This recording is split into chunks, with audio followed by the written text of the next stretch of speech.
देवस्य धीमहि धियो यो नः प्रचोदयात्।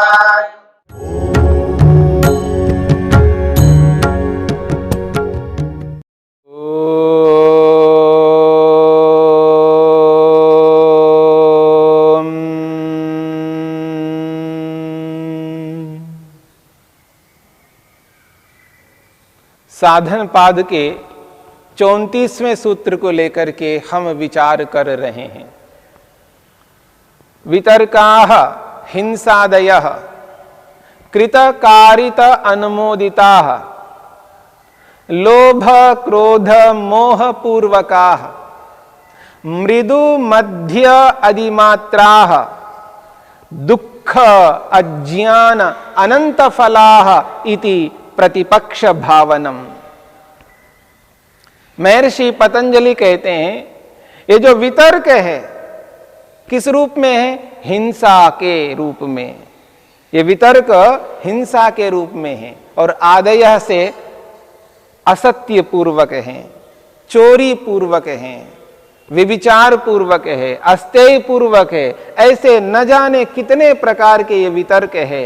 वितर्काः हिंसादयः, ये वितर्क हिंसा आदि के रूप में है।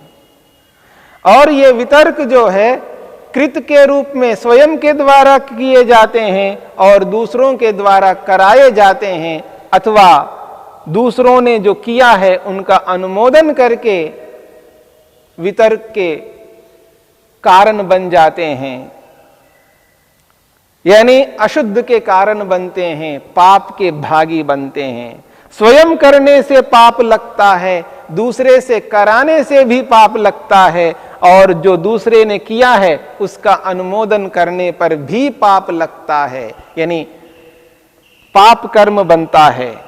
अनुमोदन जो करना है वो वाणी से करके पाप करता है। इस बात को समझने का प्रयत्न करना है। केवल स्वयं के द्वारा करने पर ही उसका पाप होता हो ऐसा नहीं है। स्वयं के द्वारा करने पर पाप होता है, उससे कम पाप होता है दूसरे से कराने पर, उससे भी कम पाप होता है जब दूसरे ने किया उसका अनुमोदन किया है।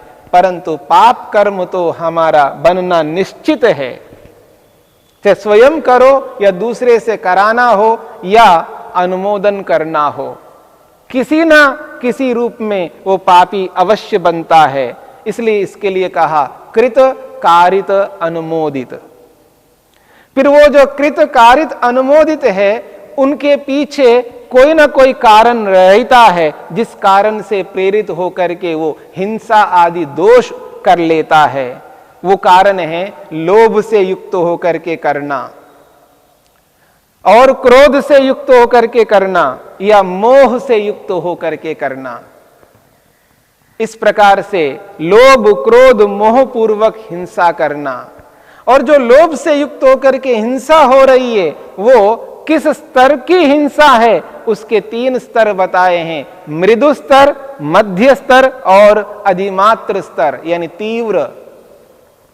तो कहा है हिंसादयः, ये जो हिंसा आदि वितर्काः, वितर्क है वो कैसे किए जाते हैं? स्वयं के द्वारा कृत, दूसरों के द्वारा कारित, दूसरों ने जो किया है अनुमोदित, और लोभ क्रोध मोह पूर्वक।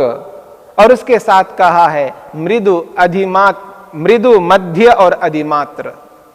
इस प्रकार से जब व्यक्ति इन दोषों को करता है तो महर्षि पतंजलि कहते हैं उसको उसका जो परिणाम के रूप में दुख मिलता है, वो कैसा दुख मिलता है? दुख मिलता है। कैसे? उस दुख के साथ साथ अज्ञान भी उसको प्राप्त होता है, अत्यंत अज्ञान में रहता है।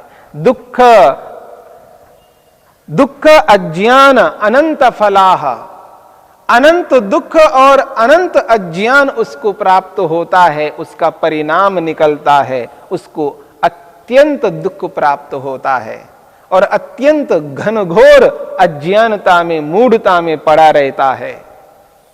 यहां अनंत शब्द का प्रयोग किया है। अनंत का अर्थ होता है न अंत अनंतः, जिसका कोई अंत नहीं है उसको अनंत कहते हैं। पर यहां अनंत शब्द अधिक अर्थ में आया है, ना कि असमाप्ति के अर्थ में है।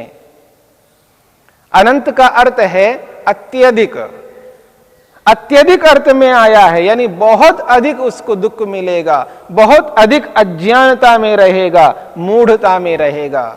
दुख अज्ञान अनंत फला इति प्रतिपक्ष भावनम।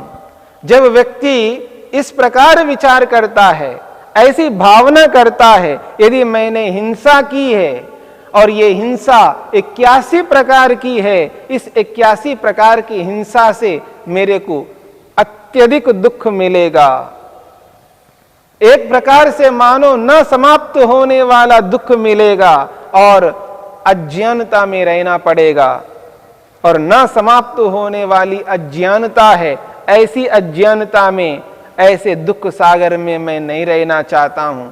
ऐसा मानकर, ऐसा सोचकर व्यक्ति को प्रतिपक्ष भावना करते हुए इन दोषों से बचना है। ये वितर्क आदि दोष बहुत दुख देने वाले और बहुत अधिक अज्ञान में रखने वाले हैं। ये जो वितर्क आदि हैं, जिनके माध्यम से व्यक्ति को कष्ट होता है, दुख प्राप्त होता है, ये जो हिंसा आदि दोष है, ये जो हिंसा आदि दोष है, जिनके माध्यम से व्यक्ति को दुख मिलता है, कष्ट होता है, पीड़ा होती है, इन दोषों से बचने के लिए व्यक्ति को प्रतिपक्ष भावना उसी प्रकार से करनी है जिस प्रकार से इसके जो भेद बताए जा रहे हैं। स्वयं के द्वारा जो हिंसा की जा रही है वो 9 प्रकार की है। जो स्वयं के द्वारा हिंसा की जा रही है वो 9 प्रकार की है। कृत हिंसा, लोभ से करना, 3 प्रकार से है। कृत हिंसा लोभ से की जा रही है और 3 प्रकार है उसकी। यानी मृदु हिंसा, स्वयं के द्वारा लोभ से युक्त होकर के मृदु हिंसा करनी, तो मृदु हिंसा बन गई। और मध्यम स्तर से किया है तो मध्यम हिंसा बन गई। मृदु हिंसा, मध्यम हिंसा और अधिमात्र हिंसा यानी तीव्र हिंसा। और जो लोभ से किया गया है 3 प्रकार से वो हिंसा बन गई। लोभ से युक्त होकर के कृत हिंसा 3 प्रकार की है।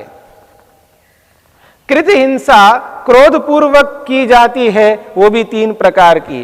क्रोध पूर्वक कृत हिंसा, मृदु हिंसा। क्रोध पूर्वक की जाने वाली कृत हिंसा, मध्य हिंसा और अधिमात्र हिंसा। तो कृत हिंसा लोभ से 3 प्रकार की है और कृत हिंसा क्रोध से 3 प्रकार की है। ऐसे ही कृत हिंसा मोह से युक्त होकर के 3 प्रकार की है। इस प्रकार से कृत हिंसा 9 प्रकार की हो गई है। क्रोध, लोभ, क्रोध और मोह पूर्वक। ऐसे ही 9 प्रकार की हिंसा है कारित हिंसा। 9 प्रकार की हिंसा है कारित हिंसा। जैसे व्यक्ति कृत हिंसा लोभ से, क्रोध से और मोह से करता है, ऐसे कारित हिंसा भी लोभ से, क्रोध से और मोह से करता है, तो वो भी 9 प्रकार की हिंसा हो गई है। कृत हिंसा 9 प्रकार की, कारित हिंसा 9 प्रकार की और अनुमोदित हिंसा भी 9 प्रकार की है। ऐसे 27 प्रकार की हिंसा हो गई है। कृत, कारित और अनुमोदित जो हिंसा है वो 27 प्रकार की हिंसा हो गई है। और इस 27 को भी 3-3 बार यदि विभाग करके बढ़ा दिया जाएगा, यानी 27 प्रकार की जो हिंसा है वो यदि मृदु के साथ जोड़ दिया जाए तो वो भी उसके 27 प्रकार हो जाएंगे। और वही 27 प्रकार की हिंसा को मध्यम हिंसा के साथ जोड़ दिया जाए तो 27 प्रकार की हो जाएगी। और वही हिंसा अगर यदि हम तीव्र के साथ जोड़ दिया जाए तो वो भी 27 प्रकार की हो गई। तो 27, 27, 27 इस प्रकार से 81 प्रकार की हिंसा हो जाएगी। इस बात को ध्यान से समझने का प्रयत्न करना। एक हिंसा जब व्यक्ति करता है कृत के रूप में, वो 27 प्रकार की हो जाती है। मृदु को और मृदु करना है तो उसको कहते हैं मृदु मृदु हिंसा, और मृदु मध्यम हिंसा, और मृदु तीव्र हिंसा। उसी हिंसा को मध्यम स्तर से करता है, उस मध्यम के भी 3 विभाग कर दिया जाए। मृदु के 3 विभाग, मृदु मृदु, मृदु मध्य और मृदु अधिमात्र। मृदु को 3 विभागों में बांट दिया जाए। जो हिंसा 27 प्रकार की है, उस 27 प्रकार की हिंसा को अगर हम विस्तार करेंगे तो मृदु वाले को 3 विभागों में बांट दिया जाए तो वो उसकी मात्रा बढ़ जाएगी। तो मृदु को और मृदु करना है, यानी मृदु मृदु हिंसा, मृदु मध्य हिंसा और मृदु तीव्र हिंसा या अधिमात्र हिंसा। ऐसे ही मध्य मृदु हिंसा और मध्य मध्य हिंसा और मध्य तीव्र हिंसा। ऐसे ही अधिमात्र को 3 विभाग कर दिया है, यानी उसको तीव्र शब्द से कह दिया जाए तो तीव्र मृदु हिंसा, तीव्र मध्य हिंसा और तीव्र तीव्र हिंसा। इस प्रकार से हर एक के 3-3 विभाग करके 81 प्रकार के विभाग बनाए जाते हैं। एक हिंसा 81 प्रकार की है। आप कल्पना करके देखिएगा, जब एक दोष 81 प्रकार का है तो ऐसे ही दोष कितने हैं हमारे जीवन में, और कितने प्रकारों से व्यक्ति दोष करता है। एक एक दोष के 81 प्रकार हैं। चाहे वो लोभ से युक्त होकर के करता हो, या क्रोध से युक्त होकर के करता हो, या मोह से युक्त होकर के करता हो। एक उदाहरण आपके सामने रखता हूं। व्यक्ति लोभ से युक्त होकर के हिंसा करता है। कैसे करता है? तो महर्षि वेदव्यास कहते हैं, तत्र लोभेना मांस चर्मार्थेना। लोभ से हिंसा करने के लिए व्यक्ति प्रवृत्त होता है। क्या है लोभ? वो कहते हैं मांस का लोभ है व्यक्ति को। मांस के लोभ से बकरी के मांस को चाहता है या मुर्गी का मांस चाहता है। चाहे बकरी का हो, मुर्गी का हो, मछली का हो, या किसी का भी मांस, लोभ से युक्त होकर के वो मांस पाना चाहता है। तो लोभ से युक्त होकर के किसी भी पशु पक्षी या किसी न किसी के मांस को जब लेता है, वो लेता कैसे है? लोभ से युक्त होकर के मांस ले रहा है।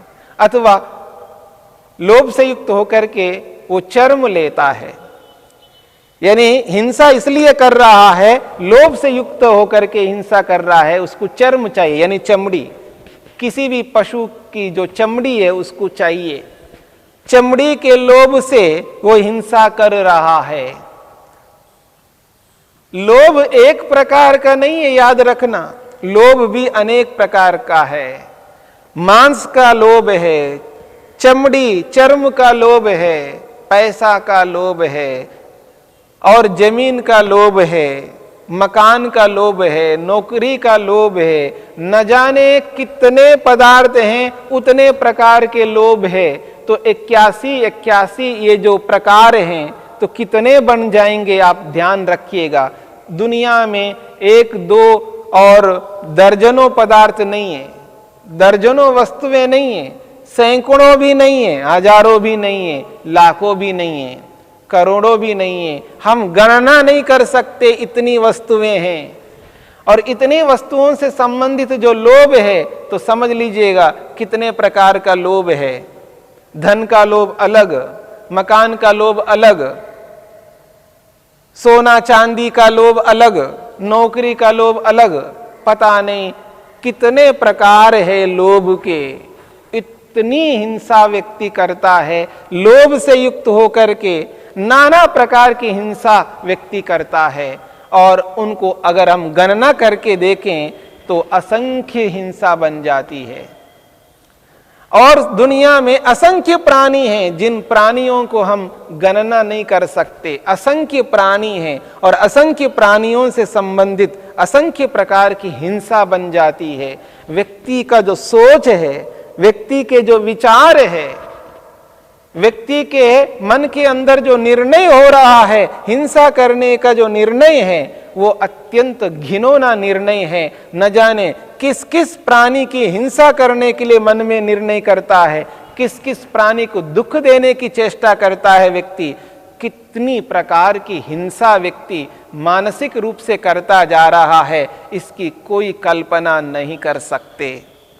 असंख्य प्राणी होने के कारण से असंख्य प्रकार की हिंसा बनती जा रही है। ऐसे ही असंख्य प्रकार के प्राणी हैं तो असंख्य प्रकार का झूठ बन जाएगा। असंख्य प्रकार के प्राणी हैं तो असंख्य प्रकार की चोरियां बन जाएंगी और हम इस बुद्धि से गणना नहीं कर सकते हैं। उसके इतने प्रकार बनते जाएंगे, इतने प्रकार के दोष व्यक्ति करता हुआ अपने मन को कैसे प्रसन्न रख सकता है।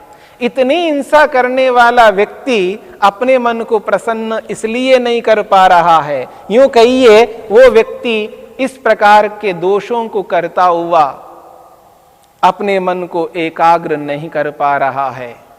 यदि मन को एकाग्र करना चाहते हैं तो समझ लीजिएगा ये प्रकार है हिंसा के, झूठ के,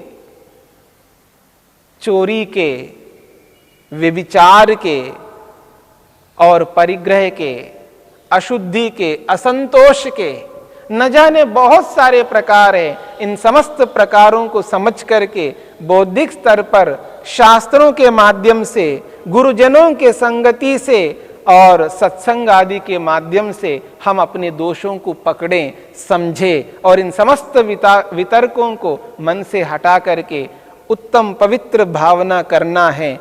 उसी का नाम है प्रतिपक्ष भावना। जब व्यक्ति प्रतिपक्ष भावना करता जाता है, जितनी मात्रा में उसकी प्रतिपक्ष की भावना होती है, उसी मात्रा में व्यक्ति मन को शांत करता जाता है, प्रसन्न करता जाता है। तब जाकर के शांत प्रसन्न मन एकाग्र होने लगता है। मन की एकाग्रता मन की प्रसन्नता के ऊपर, मन के शांति के ऊपर निर्भर करता है। यदि मन शांत है, मन प्रसन्न है, तो समझ लेना मन एकाग्र हो जाएगा। यदि मन अशांत है, उद्विग्न है, तो समझ लेना मन कभी एकाग्र नहीं हो सकता। और मन उद्विग्न चंचल इसलिए है, अशांत इसलिए है क्योंकि वो असंख्य प्रकार से हिंसा कर रहा है, उसको पकड़ में नहीं आ रहा है, असंख्य प्रकार के झूठ बोल रहा है, असंख्य प्रकार की चोरियां कर रहा है, असंख्य प्रकार के व्यभिचार, असंख्य प्रकार के उसके परिग्रह, संग्रह है। इन समस्त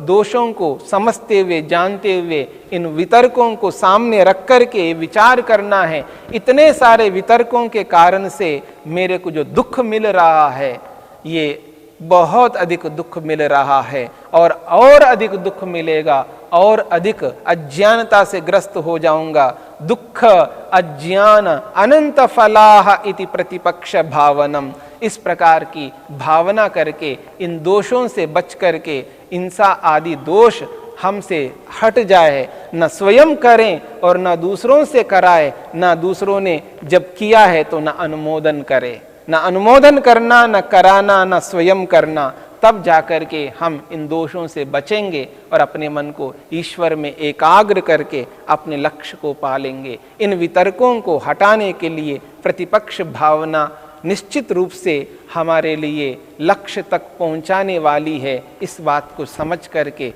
जान करके हमें आगे बढ़ना है।